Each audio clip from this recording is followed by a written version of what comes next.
నమ్మి కదూ పందాలు ఒడ్డేశాడు ధర్మరాజు గారు. ఎక్కడి నుంచి ఎక్కడి వరకు వెళ్ళిపోయింది మహాభారత కథ.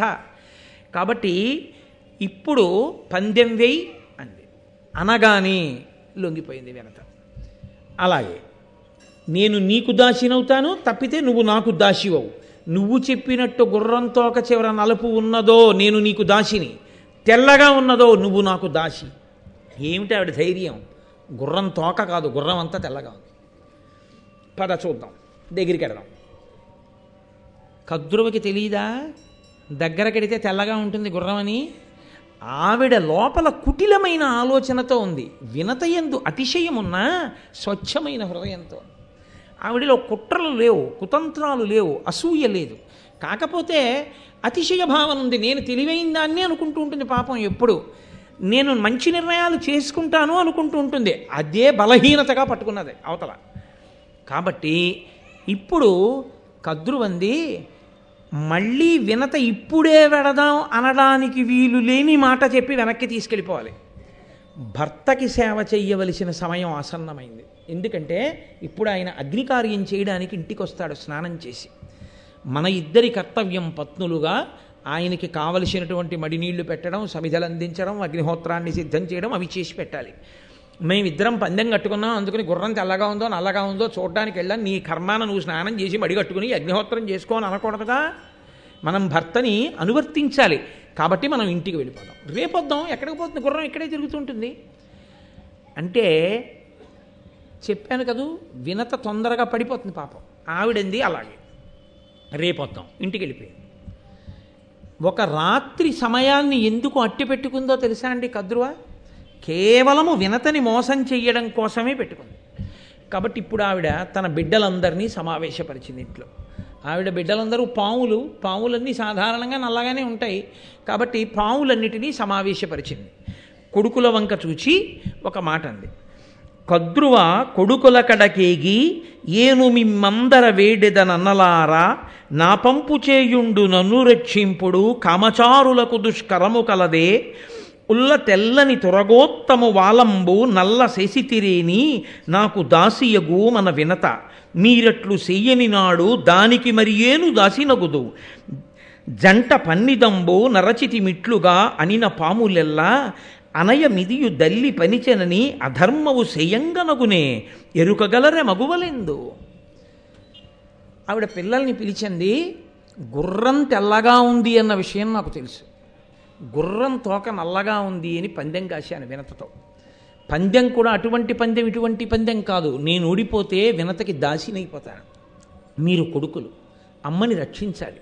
కాబట్టి మీరు ఏం చేస్తారంటే, మీలో కొంతమంది వెళ్ళి ఆ పాము తోకకి చుట్టుకుంటే ఆ పాము తోక నల్లగా కనపడదు. నల్లగా కనపడేటట్టు చుట్టుకోండి. మీరు కామరూపులు. పైగా ఏదో పాములా ఉబ్బెత్తుగా ఉండవలసిన అవసరం కూడా లేదు. తోకతో సమానంగా అయిపోయి చుట్టుకోగలరు. ఎందుకంటే చుట్టుకోగలిగినటువంటి దేహం ఉంది మీకు. ఇప్పుడు నన్ను వెళ్ళి దీనికి చుట్టుకోమన్నారు అనుకోండి, నేనేం చుట్టుకుంటాను? చుట్టుకోలేను. చుట్టుకోగలిగిన దేహం పాముది. అది చుట్టుకోగలదు ఇలాగా. అలా అవన్నీ సన్నగా ఉన్నట్టు చుట్టుకుని పడుకుంటే, ఏదో పైనుంచి కిందకి పడుకుని ఆ తోక కుచ్చులోకి తమ తలలు పెట్టేసాయనుకోండి, తోక నల్లగా ఉన్నట్లే కనపడుతుంది. కాబట్టి మీరు కామరూపులు. ఉపాయం కూడా చెప్పింది. మీరు వెళ్ళి ఆ గుర్రం తోక పట్టుకోండి. పట్టుకుంటే వినత నాకు దాసి అవుతుంది. ఎందుకు అసలు వినత దాసి అవ్వాలి? అసలు ఎందుకు ఆవిడ కడుపులో ఆ బాధ అంటే, నన్నయ్య గారిని చెప్పమని మీరు నేను అడగక్కర్లేదు. లోపల పట్టినటువంటి అసూయ ఆమె చేత ఆ మాటలు పలికించింది. తన బిడ్డల దగ్గరకు వెళ్ళి పనికి మాలిన మాటలు తల్లి ఎప్పుడు చెప్పినా చిట్ట చివరికి అది ఏమవుతుందో తెలుసా? కట్టి కుడిపేస్తుంది. నేను కొన్ని ఇళ్లల్లో వింటూ ఉంటాను. నువ్వు పెద్దవాడివైన తర్వాత నీ మేనమామని చెప్పు తీసుకు కొట్టాలంటుంటుంది ఒక్క అక్క చెల్లెలు. ఆవిడికి ఏదో కోపం వచ్చింది. నేను ఒకసారి కాశీక్షేత్రంలో విన్నాను ఈ మాట. ఒక ఆవిడ మాట్లాడుతుంటే, తెల్లబోయి నోటికి అన్నం తింటున్నావా, గడ్డి తింటున్నావమ్మా, పిల్లలకి నువ్వు చెప్పుకోవలసిన నీతి అదే. నీ తోడ పుట్టినవాడు, మేనమామల ముద్దు మేలైన ముద్దు, తాతలకు తా ముద్దు తాను అబ్బాయి. ఇవాళ నీకు మీ అన్నదమ్ముడికి ఏదో చిన్న మాట పట్టింపు వచ్చి ఉండొచ్చు. దానికి నీ కొడుక్కి నువ్వు నేర్పే మాట అదే, నీ కొడుక్కి నువ్వు నూరిపోసేది అదే. నీ కొడుక్కి 25 ఏళ్ళు వచ్చేటప్పటికి నీ అన్నదమ్ముడికి 60 ఏళ్ల వయస్సు వస్తుంది. 60 ఏళ్ల వయస్సు వచ్చేసి షష్ఠి పూర్తికి దగ్గర పడిపోయినటువంటి పెద్దవాణ్ణి మేనల్లుడు వెళ్ళి నిజంగా నువ్వు చేస్తున్న దుర్బోధలు వాడి మనసుకు పట్టి వాడు చెప్పుచ్చు కొడితే నీ వంశం కాలిపోతుంది. మేనమామ పూజనీయుడు, తప్పు చేసినా నాన్న మేనమామకి నమస్కారం పెట్టి వెళ్ళిపో, మామయ్య ఆశీర్వచనమే. ఒకవేళ మామయ్య ఏదైనా అన్నా నీకు ఆశీర్వచనం తప్పు, మేనమామలు అలా అనకూడదు. మేనమామయందు తప్పొప్పులు ఎంచి అధికారం నీకు లేదు, నువ్వెవరి ఆయన ఎందు ఎంచడానికి, తప్పు అలా చెప్పకూడదు అని చెప్పడం మానేసి తన అన్నదమ్ముడి మీద కోపం తన బిడ్డలకి నేర్పితే ఆఖరికి వచ్చేటప్పటికి జరిగేది ఏమిటి? వాడికి మేనమామని కొట్టడం ఒకటే రావడం కాదు, మేనమామని కొట్టకముందు చాలామందిని కొట్టి ఈ తల్లి వెళ్ళి బెయిల్ ఇచ్చి కొడుకుని జైల్లోంచి తెచ్చుకోవాల్సిన రోజు వస్తుంది. రాదు. నువ్వు నేర్పిన విషయం ఎక్కడికి పోతుంది? అందున మీకు నేను ఒక విషయం మనవి చేస్తున్నాను. మీరు గరుడోపాఖ్యానంలోనే ఒక గొప్ప ధర్మరహస్యాన్ని వింటారు. అమ్మ ఏం చేస్తుంటే పిల్లలు వెనక అది చేస్తారు. మీరు గమనించండి. పిల్లలకు ఉండే లక్షణం ఏంటంటే అమ్మ ఏం చేస్తే అది చేస్తారు. అమ్మ చీర కట్టుకుంటుంది అనుకోండి, వాడు మగపిల్లాడమనివ్వండి ఆడపిల్లమనివ్వండి, వాడికి ఏం తెలియదు, వాడు ఆ చీర ఇలా కట్టుకునే ప్రయత్నం చేస్తాడు. అమ్మ గరిటెలు అవి పెట్టి వంట చేసుకుంటే వాడు వంటింట్లోనే ఆడుకుంటూ ఆ వంకాయలు బెండకాయలు బీరకాయలు పట్టుకుంటాడు. అమ్మ ఎక్కడికన్నా వెడుతుంటే అమ్మ నేను నీతో వచ్చేస్తానని వెంటపడతాడు. అమ్మ కాసేపు కనపడకపోతే అమ్మా అని ఏడుస్తాడు. అమ్మ ఏం చేస్తోందో అదే వాడు చేస్తాడు తప్ప అసలు అమ్మని విడిచి ఇంకొకటి చేద్దామని పిల్లలు అనుకోరు. వాడికి సినిమా అర్థమైందా అర్థం లేదా వేరు విషయం, కానీ వాడు అమ్మతో సినిమాకి వెళ్ళిపోతాడు. ఆ తర్వాత ముందు వెనక కూర్చున్న వాళ్ళ ప్రారంభం వేరు విషయం అనుకోండి, నేను దాని గురించి చెప్పను. కాబట్టి పిల్లలకుండే లక్షణం ఏమిటంటే వాళ్ళకి సమస్తమైన సుఖము అమ్మయే. వాళ్ళ అమ్మను అనుకరిస్తారు. పైగా 1,000,000 మంది చెప్పిన మాట ఒకెత్తు, అమ్మ చెప్పిన మాట ఒక్కటి ఒకెత్తు. మీరు ఎప్పుడైనా పిల్లల్ని గమనించండి. మీరు 1000 మాటలు భారతమాతకు జేజేలు అని చెప్పారనుకోండి, వాడికి అమ్మ ఏం దిక్కుమాలిన దేశం రా, నువ్వు ఇండియాలో ఉండకూడదురా, నువ్వు అమెరికా వెళ్ళిపోవాలరా, ఏం అమెరికా రా, ఏమి గొప్ప దేశం రా, చిచి చిచి చిచి చిచి ఏం దేశం రా అని నేర్పింది అనుకోండి అమ్మ, వాడొక్క నాటికి భారతమాతకు జేజేలు అండు. చిచి చిచి చిచి ఏం దేశం అంటాడు వాడు. అమ్మ 1,000,000 మంది వచ్చి అమెరికా సుసంపన్నమైన దేశం, అక్కడికి వెళ్ళిపోరా, అక్కడ బతకాలు రాని 1,000,000 మంది చెప్పనివ్వండి, ఎందుకురా నీకు అమెరికా? ఈ దేశం, ఈ జాతి, ఈ గంగ, ఈ నీరు, ఈ ఆవులు, ఈ దూడలు, ఈ పౌర్ణమి, ఈ చంద్రుడు, ఈ కొండలు, ఈ ఇల్లు, ఈ అనుబంధాలు నీకు వస్తాయిరా అందనుకోండి. 1,000,000 మంది చెప్పనివ్వండి, నాకెందుకండి అమెరికా అంటాడు. అమ్మ చెప్పినదేదో అదే బుర్రకెక్కుతుంది, అంతే ధర్మశాస్త్రం. అందుకే తల్లి బిడ్డలకి చెప్పేటప్పుడు చాలా పరిణతితో చెప్పవలసి ఉంటుంది. మీరు అందుకే లోకంలో చూడండి, నేను చెప్పే మాటలు పరమ యథార్థాలు మాట్లాడుతున్నాను, ఉబుసుపోని మాటలు నేను మాట్లాడటం లేదు. కొడుకు ఎంత సంతోషంగా ఉన్నా తల్లి గభాలన ఏడిచేసింది అనుకోండి, పిల్లాడి మనసు అతలాకుతలం అయిపోతుందండి, కదిలిపోతుందంటే పిల్లాడి మనసు. అమ్మ స్థానం అంత గొప్పది. అమ్మ ప్రత్యేకించి చిన్నతనంలో అమ్మ చెప్పిన మాటలు ఏ ఉన్నాయో అవి హత్తుకుంటాయి. నేను మీకు ఒక సత్యం చెప్తున్నాను, తండ్రి మీద శత్రుత్వం కూడా పిల్లలకు వస్తుంది అమ్మ వేరుగా మాట్లాడితే.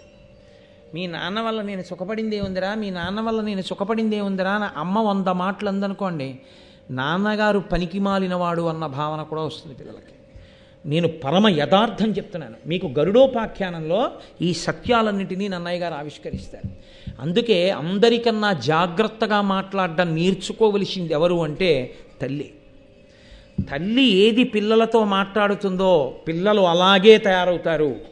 కాబట్టే తల్లి పరిణతితో మాట్లాడాలి, చాలా జాగ్రత్తగా మాట్లాడాలి. కాబట్టి ఇప్పుడు అమ్మతో ఇలా మాట్లాడితే ఆ పిల్లలు అన్నారు, దేనికమ్మా, దేనికి పిన్నమ్మ నీకు దాసి కావాలి? కేవలము అసూయే తప్ప ఆవిడ దగ్గర జవాబేముంది? కాబట్టి ఆ పిల్లలు అన్నారు, తప్పురా, అమ్మ చెప్పిందని ఇంత అన్యాయమా? మనం వెళ్ళి పాము తోకకి చుట్టుకోవడం ఎందుకు? పిన్నమ్మ అమ్మకి దాసి కావడం ఏమిటి?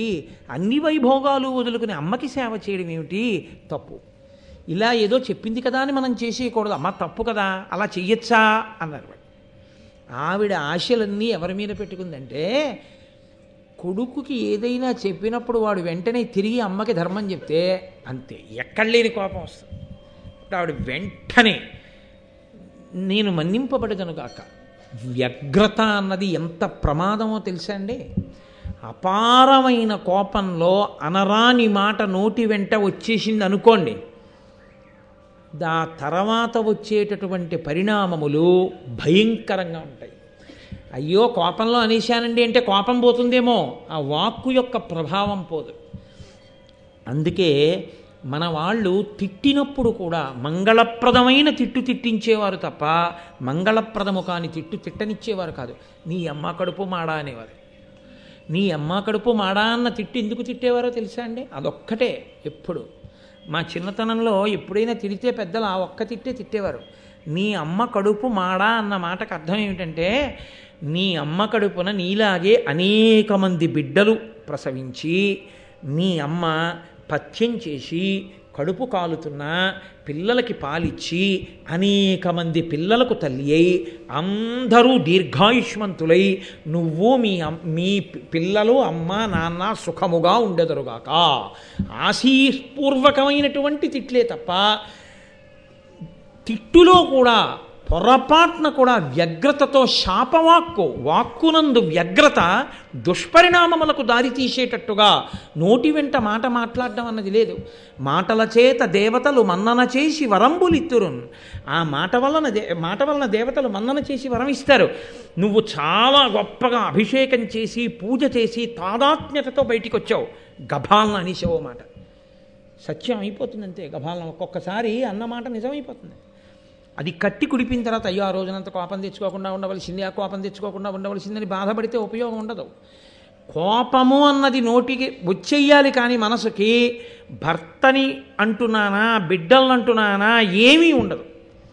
అందుకే తిట్లలో అత్యంత భయంకరమైన తిట్టు ఏమిటో తెలుసా అండి? బూడిద అంటుంటారు, లేకపోతే చావు అంటుంటారు. తప్పు. అస్తమానం 10 మార్లు నోటి వెంట అసలు అటువంటి మాట రాకూడదు. ఇంట్లో అటువంటి మాట అసలు అనకూడదు. పసిపిల్లల్ని అనునయించి మాట్లాడడంలో కొన్ని ఇళ్లల్లో ఎంత మంగళకరమైనటువంటి మాటలు ఉంటాయో కొంతమంది పెద్దవాళ్ళ నోటి వెంట అంత అమంగళకరమైన మాటలు పిల్లల్ని ఉద్దేశించి మాట్లాడతారు. అలా ఉండకూడదు వాక్కు. ఆ కోపం అవధి లేకుండా పుట్టింది ఎక్కడి నుంచి? అసూయలోంచి. నేను మీతో మనవి చేశాను కదా, చెట్టు తొర్రలో అగ్ని రాజుకోవడం మొదలవ్వాలి, కానీ ఎంత పచ్చని చెట్టు కాలిపోతుంది. అసూయలోంచి అపారమైన కోపం వచ్చింది. కోపం వచ్చేసి ఆవిడంది, మీరు నేను చెప్పిన మాట వినలేదు. అనుపమముగా జనమేజయుడను జనపతి సేయు సర్పయాగ నిమిత్తంబున పాములు పంచత్వము సనియడు అని ఉరగములకు శాపం విచ్చెన్. జనమేజయుడనేటటువంటి రాజు చేసేటటువంటి సర్పయాగంలో ఈ పాములన్నీ పడి కాలి చచ్చిపోవునుగాక. ఎంత కష్టపడి వరాలు కోరి కంది పిల్లల్ని, ఆ పిల్లలు తన మాట వినలేదని నాది తప్ప పిల్లలది తప్ప అని విచారణ చేసి ఉంటే షహబాష్ ఎంత గొప్ప పిల్లలు అని, ఒరేయ్ మీ ధార్మికతకి మెచ్చుకుంటున్నాను, మీరు 10 కాలాలకి ఇలాగే ఉండండి అని గబగబా వినత దగ్గరికి వెళ్ళి, వినత నేను అసూయతో ఈ మాట చెప్పాను, లేదు ఆ గుర్రం తెలిపి నన్ను మన్నించమ్మా అని ఒక్క మాట అనగలిగి ఉంటే ఈ ఆఖ్యానం ఇంకొక రకంలా ఉండేది. ఆ 2 మాటలు అనడం చేత కాలేదు, అసూయయే నిలబడింది అంతే. తన బిడ్డలు చనిపోవాలని తానే శాపం ఇచ్చేసి. ఇదే గాంధారీ ధృతరాష్ట్రుల యందు ప్రవేశించినటువంటి అసూయ పిల్లలకి ఇలాగే దుర్బుద్ధులు చెప్పి దుర్యోధన దుశ్శాసనాదుల్ని పెంచి పోషించి తన బిడ్డలు తన వంశం నశించేటట్టు ధృతరాష్ట్రుడు గాంధారీ చేసుకున్నారు.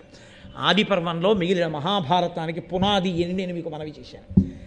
ఆ మహాభారతానికి ఇది పునాది అయితే మన కుటుంబాల యొక్క వృద్ధికి, మన కుటుంబాల యొక్క ఇంకొక స్థితికి కూడా మనలో ఉండకూడని ఏ గుణము మనం పరిశీలించవలసి ఉంటుందో, దేని వలన చెట్లు పచ్చగా ఉంటాయో, దేని వలన పచ్చని చెట్లు కాలిపోతాయో మనకి మహాభారతం నిర్దేశిస్తోంది.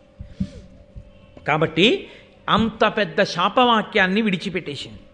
ఇంత పెద్ద శాపవాక్యాన్ని విడిచిపెడితే పావులన్నీ కలవరపడ్డాయి. అయ్యి బాబోయ్, ఇదేమిట్రా ఇంత పెద్ద వాక్యం విడిచిపెట్టేసింది అమ్మ శాపానికి కానీ మనం వశులమైపోయామా, చచ్చిపోతాం. కాబట్టి అమ్మ మాట విందామా, ధర్మానికి కట్టుబడదామా? బతకడం కోసం అమ్మ మాటే విందాం. నేను మీతో మనవి చేశాను కదూ, అమ్మ మాట ఎంత దూరమైనా తీసుకెడుతుంది. గాంధారి మాట ఎంత దూరమైనా తీసుకెళ్ళింది మహాభారతాన్ని. అందుకని కర్కోటకుడు మొదలైన పాములు వెళ్ళి సన్నగా ఉండేటటువంటి తీగలలా ఆ ఉచ్చైశ్రవము యొక్క తోక నల్లగా ఉండేటట్టుగా చుట్టుకున్నాయి. మరునాడు వినతని తీసుకుని కదురువ ఆ ఉచ్చైశ్రవం ఉండేటటువంటి దగ్గరగా వెళ్ళి, అదిగో తోక నల్లగా ఉంది కాబట్టి నువ్వు ఓడిపోయావు అంటే వెర్రి వినత అంగీకరించిన ఉత్తర క్షణం నుంచి వినత కదురువకు దాసి అయిపోయింది. ఇక తాను సంతోషంగా ఉండడం అన్నది ఏమైనా ఉంటుందా? ఇహ లేదు. ఒకే ఒక్క అతి విశ్వాసముతో పందెమన్న మాట దాకా వెళ్ళిపోవడం. అయిన దానికి కాందానికి పందాలు ఎందుకండి? అప్పటి నుంచి ఇప్పటి వరకు ఈ బెట్టింగులు జీవితాలని పాడు చేస్తూనే ఉన్నాయి కదా. ఇప్పటికీ ఎప్పటికీ కొంతమంది జీవితాలనే పాడు చేసేసాయి. ఎన్ని చోట్ల ఎంతంత స్థితికి వెళ్ళిపోయాయో. అందుకే మహాభారతాన్ని పిల్లలకి వినిపిస్తే పిల్లలు ఎలా బ్రతకాలో అర్థమవుతుంది. కానీ మన దురదృష్టం ఏమిటంటే మహాభారతాన్ని పిల్లలకి వినిపిస్తే వాళ్ళకి ఏదో మౌఢ్యం వచ్చేస్తుందని మనం నమ్మి మనం పిల్లలకి భారతం చెప్పలేము. పిల్లలకి ఎక్కడి నుంచి వస్తుంది సంస్కారం రమ్మంటే, ఎక్కడి నుంచి వస్తుంది పరిణితి రమ్మంటే? నన్నయ్య గారి భారతంలోంచి గట్టిగా ఓ 10 పద్యాలు ఏవి? అక్కర్లేనటువంటి పద్యాలన్నీ, పిచ్చి పిచ్చి పాఠాలన్నీ ఇవాళ పాఠ్యాంశాలుగా ఉన్నాయి. ఏవి పనికొచ్చే నీతులు ఎక్కడున్నాయి? సంస్కారము లేని చదువు ఎవరిని ఉద్ధరించడానికి పనికొస్తుంది కనుక. కాబట్టి ఇప్పుడు వినత కదురువకు దాసి అయిపోయింది. ఆ దాస్యం అలా నడుస్తోంది. అప్పటికి 500 సంవత్సరముల కాలం గడిచింది. హాయిగా కశ్యప ప్రజాపతి యొక్క పత్నిగా అంత సంతోషంగా ఉండవలసింది తొందరపడి అతి విశ్వాసంతో చేసిన పనికి అంత తేజోవంతుడైన కొడుకు శాపవాక్కు విడిచిపెట్టి అరుణుడు రథసారథిగా సూర్యభగవానుడి దగ్గరికి వెళ్ళిపోయాడు.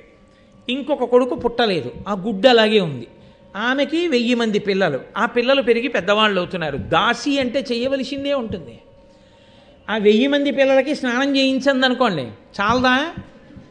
ఎవరికి స్నానం చేయించిందో తెలియదు, ఎవరో మళ్ళీ మట్టిలో పొల్లు వచ్చారో తెలియదు, ఎవరికి పలహారం పెట్టిందో తెలియదు, ఎవరు తిని మళ్ళీ వచ్చేసాడో తెలియదు.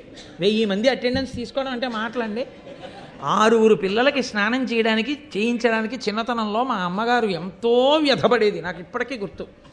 మమ్మల్ని 6 పండగ వస్తే వరుసక్రమంలో నించోపెట్టి మా అన్నదమ్ముల్ని అక్క చెల్లెళ్ళని ఒళ్ళంతా నూనె పెట్టి ఒళ్ళంతా నలుగు పెట్టి చెమట పట్టేస్తుంటే పిచ్చి తల్లి అలాగే ఆ జుత్తు ముడేసుకుంటూ ఆ పమిట కొంగు బిగించుకుంటూ ఇంత గిన్నెలో ఆ నలుగంతా తీసి మా ఒళ్ళంతా పెట్టి ఆటలాడతారా మచ్చలు పడిపోతాయని, మచ్చలు పడకూడదని ఒళ్ళంతా నలుగు పెట్టి నూనె రాసి, మళ్ళీ 6వ వాడికి నలుగు పెట్టిన తర్వాత మొదటి వాడికి నూనె ఇంకుతుందని వాణ్ణి పిలిచి 6 ఆసనాలు వేసి కూర్చోబెట్టి తల మీద నూనె పెట్టి ఆశీర్వచనాలు చేసి మళ్ళీ ఒంగుని కుంకుడు పులుసు పోసి తల రుద్ది ఒళ్ళు రుద్దుతుంటే కంట్లో పడిపోయిందనేవాడు ఒకడు. మొదటివాడికి తలస్నానం చేయించి 6వ వాడికి స్నానం చేసి ఓ తువ్వాలు కట్టి వదిలిపెట్టేటప్పటికీ మొదటివాడు కాగులో నీళ్లు కాగుతున్నాయో లేదో బాగా చూస్తున్నానమ్మా అని బూడిద దగ్గరికి వెళ్ళి ఉప్పు ఊదేవాడు. ఒళ్ళంతా బూడితో మళ్ళీ సిద్ధం వాడు, తల మీద బూడితోడు. మళ్ళీ వాడికి తలస్నానం చేయించి ఆఖరికి నాకు ఇప్పటికీ గుర్తు, అందరి స్నానాలు చేసేసిన తర్వాత మేము అందరం బొట్లు ఎట్టుకుని దేవుడి దగ్గరికి వెళ్ళి నమస్కారం పెట్టరండిరా అంటే 6 బొట్లు ఎట్టుకుని విభూతి ఎట్టుకుని నమస్కారం పెట్టుకొచ్చి నిలబడితే ఆవిడ నడుమిలా పట్టుకుని లేచి నిలబడి పిల్లల్ని చూసుకుని ఎంత మురిసిపోయేదో. పిచ్చి తల్లి, నా తల్లి కాదు మీ తల్లులైనా అంతే. అమ్మే. మహాశివరాత్రి నాడు అమ్మని స్మరించకపోతే ఎలా? అమ్మ కన్నా పరదైవం ఎక్కడుంది? కాబట్టి 1000 మంది పిల్లల్ని సాకడం అంటే మాటలా, అంత కష్టపడి సాకింది. ఎవరి కోసం? కద్రువ కోసం వినత. ఈవిడ బిడ్డలే ఒక రకంగా పినతల్లి కాబట్టి. కానీ తన బిడ్డడు ఎక్కడో ఉన్నాడు, ఈ బిడ్డడు గుడ్డులో ఉన్నాడు. వీళ్ళని ఈవిడ సాకుతోంది. 1 రోజా 2 రోజులా? 500 సంవత్సరాలు. ఏ పాపానికి? కేవలము అతి విశ్వాసానికి కదండి. ఎంతంత ప్రమాదాలు తెస్తాయో, జీవితాల్ని ఎంత అతలాకుతలం చేస్తాయో మహాభారతం ప్రత్యక్ష సాక్ష్యంగా మాట్లాడుతుంది. కాబట్టి ఎక్కడి పరిధిలో అక్కడ ఉండి జాగ్రత్తలో ఉండు పరాకు నేర్పుతుంది మనకి. అతి విశ్వాసము అతిశయము మంచిది కాదు, పందాల జోలికి వెళ్ళకూడదు. కనుక 500 సంవత్సరములు పూర్తయ్యాయి. ఆవిడ అదృష్టం పండింది.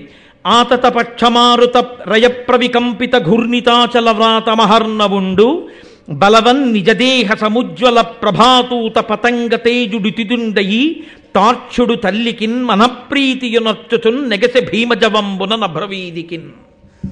నన్నయ్య గారికి ఎంత సంతోషం కలిగిందో, అమ్మయ్య వినత దాస్యం తీరిపోయిందనుకున్నారో ఏమో. ఆనందంతో నన్నయ్య గారి మనసు ఎలా ఎగిరిందో, గరుత్మంతుని యొక్క జననం అలా జరిగింది. ఎంత గొప్ప పద్యం పడిపోయిందో ఆ ఆనందంలో. అటువంటి సమాసాలు పడిపోయాయి అంతే ఆయనకి. ఆతత పక్షమారుతరయ ప్రవికంపిత ఘూర్ణితాచల వ్రాత మహర్ణవుండు బలవన్ నిజదేహ సముజ్వల ప్రభాతూత పతంగ తేజుడు తితిండయి తార్క్ష్యుడు తల్లికిన్ మనప్రీతియునర్చుచున్ నెగసే భీమజవంబున నభ్రవీదికిన్. ఆయనట ఆతత పక్షమారుతరయ ప్రవికంపిత ఘూర్ణితాచల వ్రాత మహార్ణవుండు. ఆయన పుడుతూనే గుడ్డులోంచి పైకి ఎగరడానికి ఇలా రెక్కలు విప్పి అల్లార్చి పైకి ఎగిరితే ఆయన రెక్కలలోంచి వచ్చినటువంటి గాలికి కులపర్వతాలు లేచి ఎగిరిపోతాయేమో అనుకున్నారట. అంత పెద్ద జంఝామారుతాన్ని సృష్టించగలిగిన పెద్ద రెక్కలు అల్లార్చి ఒక్కసారి ఆకాశంలోకి ఎగిరి అలా ఎగిరితే ఆయన అలా ఎగరడం అంటే ఏదో కాకినాడ మీద కాదు, ఆయన శరీరానికి, ఆయన దేహానికి, ఆయన కాంతికి ఒక్కసారి భూమండలం అంతా అలా తిరిగాడు. తిరిగి ఎవరు మా అమ్మ అని చూసి మా తల్లి వినత, ఈవిడికి నేను నమస్కరించాలని ఆకాశంలోంచి గభాలన వచ్చి భూమి మీద వాలి నిలబడితే భూమి మీద ఉన్న ప్రాణులు, దేవతలు అందరూ ఇలా చూసి ఇదేమిరా సూర్యుడిలా ఎగురుతున్నాడేమనుకున్నారట. అంత గొప్ప తేజోమూర్తి మహానుభావుడు తల్లికిన్ మనప్రీతియునర్చుచున్ నెగసి భీమజవంబున నభ్రవీదికిన్. ఆ తల్లి వినత చూసి అబ్బా ఇటువంటి జవమున్నవాడు నా 2వ కొడుకు పుట్టేశాడు కాబట్టి ఇక పర్వాలేదు, నీకు 2వ కొడుకు పుట్టిన తర్వాత దాస్యం పోతుందన్నాడు. ఇంత గొప్ప కొడుకుకి తల్లి అయ్యాను, ఇన్ని కష్టాలు పడితే పడ్డాను కానీ ఇంత గొప్ప కొడుకుకి తల్లినయ్యాను చాలు. ఎంత సంతోషపడిపోయిందో, మనప్రీతి పొందింది వినత అన్నారు. యథార్థం కూడా అంతే. వినతే కాదు, మీరు ఆ పరకాయ ప్రవేశం చేసి ఆలోచించండి, ఎవరుంటారండి దగ్గర? 9 నెలలు గర్భం పూర్తయిపోయిన తర్వాత నేడో రేపో ప్రసవం అవుతుంది అంటే అది ఏదో చిన్న వ్రణాన్ని కోయించుకోవడం అంత తేలిక విషయం కాదు. తాను ఉండొచ్చు, ఉండకపోవచ్చు. పుట్టినటువంటి బిడ్డడికి తల్లి ఉంటుందో ఉండదో తనకి పునర్జన్మతో సమానం.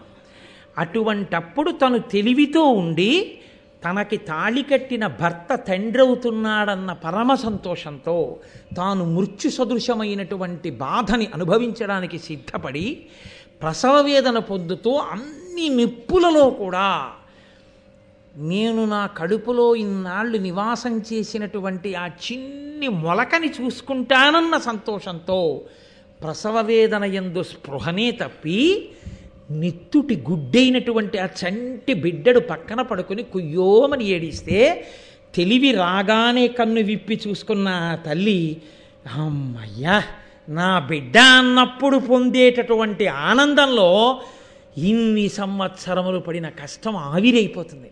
ఆ అమ్మ సంతోషపడని నాడు కొడుకు జన్మెందుకండి? ఇంకా ఆ అమ్మ సంతోషపడితే చాలు, కొడుకు జన్మ సార్థకత. అమ్మని మించిన దైవం ఇహ లోకంలో లేదు.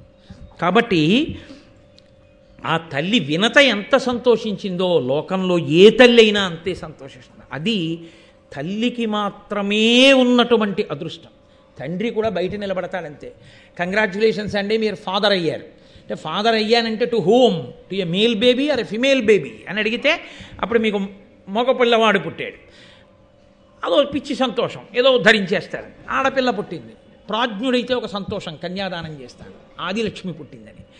కాబట్టి పరమ సంతోషాన్ని పొంది వాడే ఉంది, బయట కూల్ డ్రింకులో ఏవో ఇచ్చుకుంటాడు.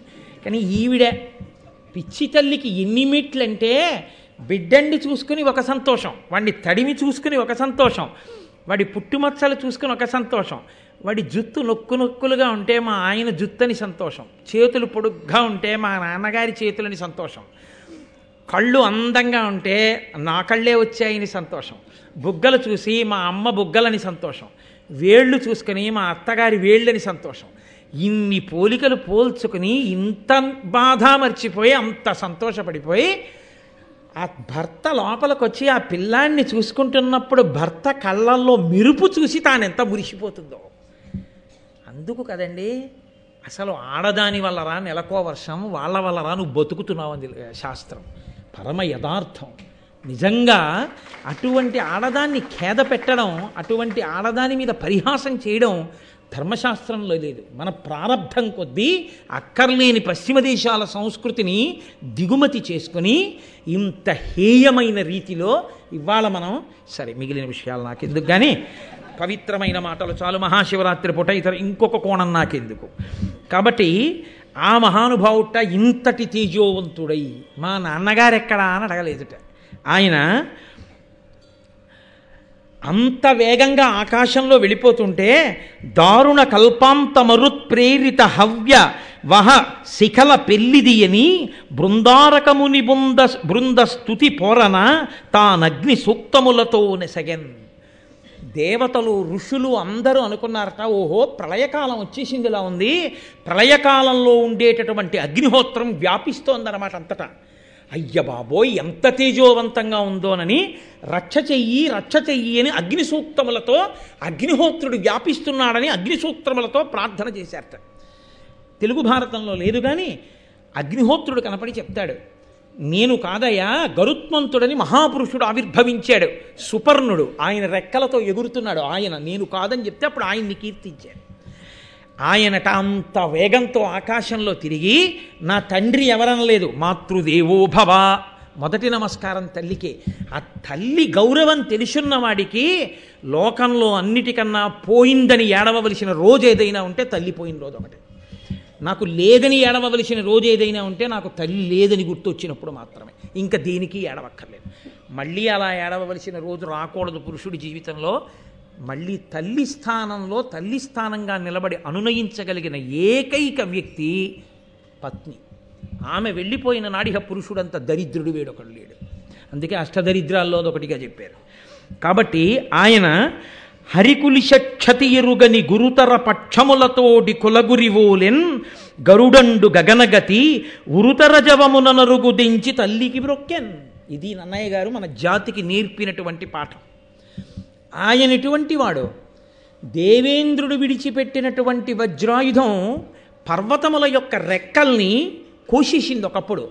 పూర్వం రామాయణం బాలకాండలో మీరు విన్నారు, ఆ సుందరకాండలో పర్వతాలన్నీ కూడా ఎగురుతూ వెళ్ళి ఎక్కడ పడితే అక్కడ దిగుతుండేవి. ఇక్కడెక్కడ భారతం చెప్తున్నట్టంటే అవి కూడా వచ్చి దిగుతుండేవి. అవి వచ్చి దిగితే ఆ మోటార్ సైకిళ్ళు ఏమైపోవాలి, ఆ సైకిళ్ళు ఏమైపోవాలి, ఆ కార్లు ఏమైపోవాలి, ప్రజలు గగ్గోలు పెట్టేస్తున్నారని దేవేంద్రుడు ఏం చేశాడంటే పర్వతాల యొక్క పక్షములను రెక్కలన్నింటినీ తరిగేశాడు. తరిగేస్తే పర్వతాలు ఎగరకుండా ఎక్కడెక్కడో కూర్చుండిపోయి, దేవేంద్రుడి చేత తరగబడడానికి సాధ్యము కానంత శక్తివంతమైన రెక్కలు కలిగిన ఒక కులపర్వతము ఉంది. అది ఎగిరితే ఆకాశంలో ఎలా ఉంటుందో అలా ఎగిరేట గరుత్మంతుడు. అంటే దాని అర్థం ఏమిటి? దేవేంద్రుని యొక్క వజ్రాయుధం కూడా ఆయన రెక్కకి ఉన్న ఈకని కూడా ఏమీ చేయలేదు. అంతటి మహాబలవంతుడు పుట్టాడు. ఇంతటి బలవంతుడై ఆకాశంలో ఒక్కసారి అలా ఎగిరి కిందకి దిగి వచ్చి వెంటనే తన తల్లి వినతని చూసి అబ్బా మా అమ్మ అని పొంగిపోయి ఆ తల అమ్మ పాదాలకి తగిలేటట్టుగా ఉంచి నమస్కరించి అమ్మ వంక చూసి నమస్కరిస్తూ నిలబడ్డట. ఆ వినత పొంగిపోయింది చూసి, అబ్బా ఎటువంటి కొడుకు నా కొడుకని. చాలు, ఇవాళ అమృతప్రాయమైనటువంటి ఒక ఘట్టం గరుత్మంతుని యొక్క ఆవిర్భావాన్ని విన్నాం. నాకు కూడా కొంచెం ఇవాళ ఉపవాసం చేత కాస్త ఓపిక తక్కువ ఉంటుంది కదా, అందుకని ఒక అరగంట ఉపన్యాసానికి మినహాయింపునిప్పించండి. రేపటి రోజు మళ్ళీ గరుత్మంతుడు బయలుదేరడం, అమృతాన్ని తీసుకురావడం, ఇవన్నీ అత్యద్భుతమైనటువంటి ఘట్టములు ఎదర నడుస్తాయి.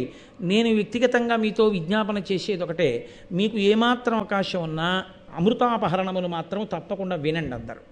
ఎందుకని అంటే అది నేనేదో సరదా కోసమో లేకపోతే మీ అందరూ వస్తారనో నేను చెప్పట్లేదు. నాకు అసలు ఆ జనం పిచ్చేలేదు.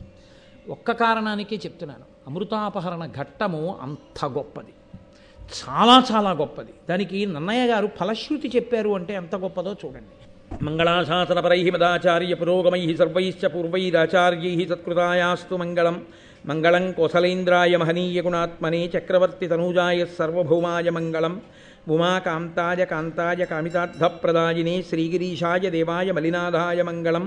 కరచరణకృతం వా కర్మవాక్కాయజం వా శ్రవణనైనజం వా మనసం వాపరాధం విహితమవిహితం వా సర్వమేత్తక్షమస్వ శివ శివ కరుణాబ్ధే శ్రీ మహాదేవ శంభో. సర్వం శ్రీ ఉమామహేశ్వర పరబ్రహ్మార్పణమస్తు. స్వస్తి.